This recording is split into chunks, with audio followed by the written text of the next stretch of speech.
The most important question, when can I establish power? Power progression is very important to know as to which stage you are in for power progression.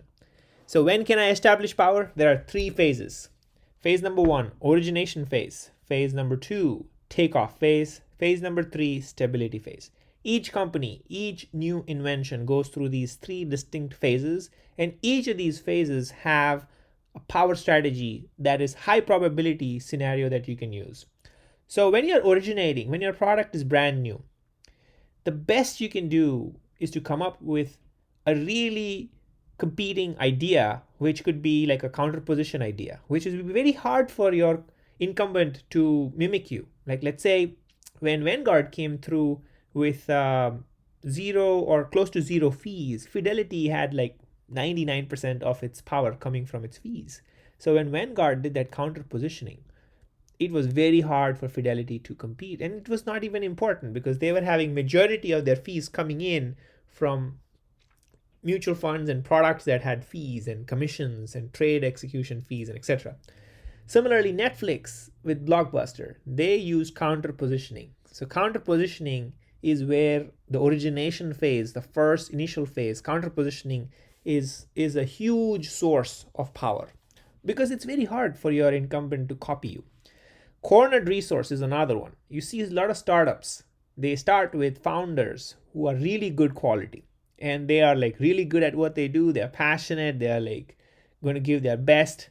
So if you can build the right team members and if you can come up with a business idea, that's very hard for your incumbents to copy you because they're never going to focus on it because it's not their priority.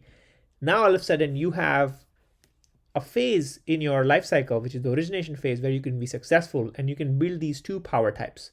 So when do you build power is very critical, because if you start to build process power in the origination phase, which should only come at the stability phase, then you're doomed because it's not really needed. You need to be much more scrappy in the origination phase, and you need to understand what powers actually work in which phases.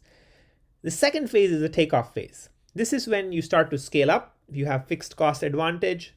You use network economic benefits because a lot of these people, in Netflix case, when more people started giving them data, their recommendation engine became better. When more people started using their streaming service, then the cost overall went down because it was fixed cost for, like, let's say exclusives or even originals. They just have a fixed cost, but then if more people use it, they just get more benefit. So you start scaling up, then you start adding network economics benefits. Then eventually it becomes very hard because let's say you have built customer relationships, you have built that habit as a consumer, it's very hard for you to switch. So then you get switching cost benefit. After that, you get into the third phase, which is the stability phase, which is where you have now, takeoff is pretty critical. What do you do in takeoff? If you miss the takeoff, then that's it. You're going to miss it forever. That was the biggest learning for me when I was reading this chapter, is each of these phases have criticality, and for you to know which phase you're in is very important. Let's take an example. I'll go further slides down, but here's what happened. So Apple put a big ad on the newspaper welcoming IBM when IBM was a big company, it was a huge company. And Apple was like, welcome IBM. Seriously? It was like, a big taunt in some sense. And we know what happened. IBM, they launched and then they surpassed Apple in a pretty major way. This was in 1980s, 1981 or 1982, when they launched 8086, right?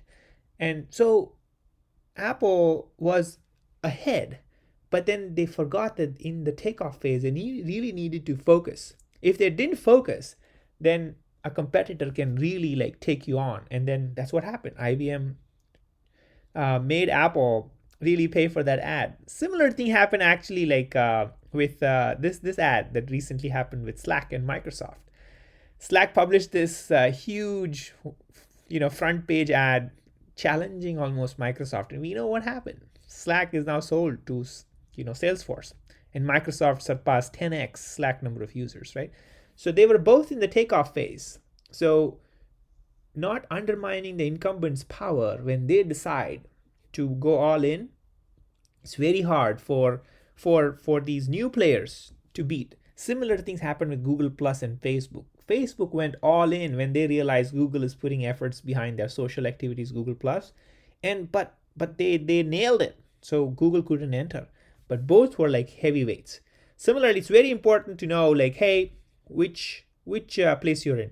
Recently, Facebook also published an ad for Apple, but this was different.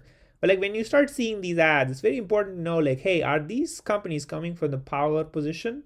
Are they like slacking off? That's an important lesson of the past with these different ads that we've seen. So basically, takeoff is important. That's what I wanted to get to. The last stage is stability phase.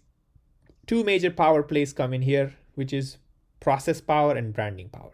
Process power, because you've spent so many years actually building these products, you've now acquired a lot of these customers.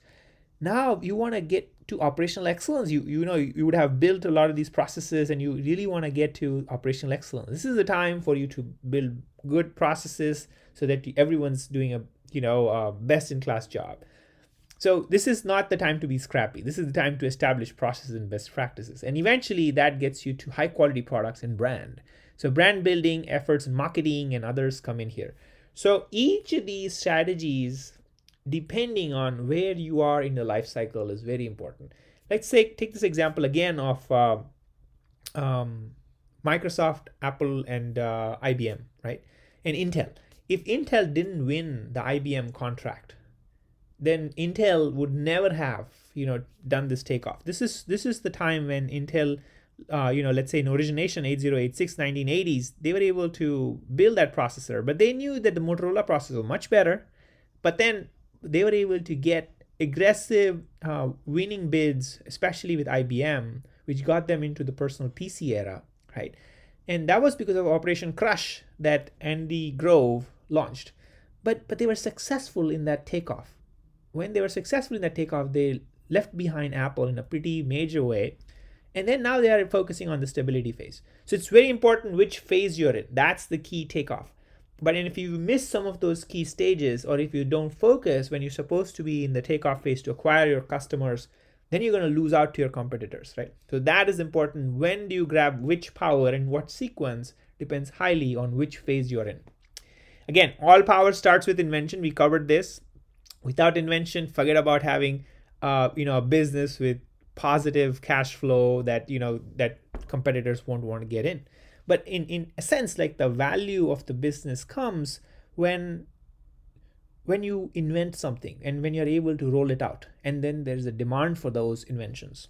And it's at least 10x better. If not, it should at least have that emotional got to have feeling.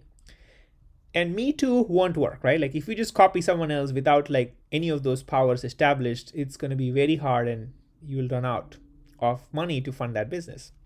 So again, in IBM's case, what they did, the first step, counter positioning, and then they had a cornered resource, right? They had cornered resource with Andy Grove, the legendary, Andy Grove and other people. Those were part of that. So they had counter positioning, cornered resource. And then they built switching costs, right? Scale economics, because they had fixed costs for building all of those microprocessors. And eventually they built network economics because they started getting, there were only two, Apple and IBM PC, and both, were using, IBM was using Intel. And so it's hard for people to switch. And so then they built switching cost. Eventually they built process power and branding power. Similar for Netflix, right? They had a counter positioning with DVD. Then they started streaming. Then they got Blockbuster out. They had cornered resource with key critical people who believed in the internet and started betting on it way ahead of their time and building for it. And then they were able to build scale economics and primarily through fixed cost. Now they are getting into network economics and also switching costs. People love their favorite content. And eventually they will build branding and process power, but they are still into this switching cost space because it's very easy to switch. It's very easy to switch still. And I think Disney, my bet is that Disney is going to give them a pretty hard time. So, but look at that, right? This is in 1981, 8086, 30 cents was the share price of Intel. And it was, if you see from the point of invention till almost like, if you see almost 10 years, right? Nothing. The stock price didn't really go up as much until 1996. But then if you see here, it's almost like $47, right? So almost 150 times returns. So if you can establish and spot these patterns where you see inventions coming in, if you start betting and then stay long, then you have a high chance of really, spectacular returns. In this case, it would have easily beaten the standard stock market consistently. So invention is the mother of all of this, right? And then be very serious when you put out ads and understand where you are in this life cycle. This is the final summary image, which really captures all of these videos in one slide. Basically, value is when you have market size times power, right? And the three legs for the value is operational excellence after that too. You need operational excellence, power, market size, right? And route to continued power is strategy, right? In significant markets. So that is what this is, right?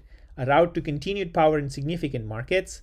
And then we discussed like the 7 different, strategies that keep you there. But we also found out how you get there, right? You get there through your capabilities, external conditions, and invention. Invention is where you get there. And then you need to scale up. You need to scale up and build these powers. So how you get there and how you stay there, those are the key things. And knowing which phase you're in for your power is very critical. And that gets you higher and higher market share. So the first part of how you get there, invention. If you take out one thing from this entire series, it's invention. But invention can be arbitraged by your competitors if you don't act and build your powers. And those are the 7 powers that we would want to build. And we would want to move fast. If you don't move fast, there is competition. Bigger, larger players are always seeking to take on, either buy you out or build it themselves, right? So this was huge. A lot of learning in strategy. Great to know where you are in your life cycle and then building your company objectives so that you can build a route to continued power in significant markets. So with this series, almost 9 videos, we now can define strategy. Strategy is a route to continued power in significant markets. And a route can have all of these, status, how do you get there? That's through invention. And how do you stay there? And those are through these 7 different powers or 7 different benefits that you have if you, that you provide, and at the cost of barriers, because the people who are trying to compete with you, they'll have these barriers, and you will build these benefits that you provide to the market. Thank you.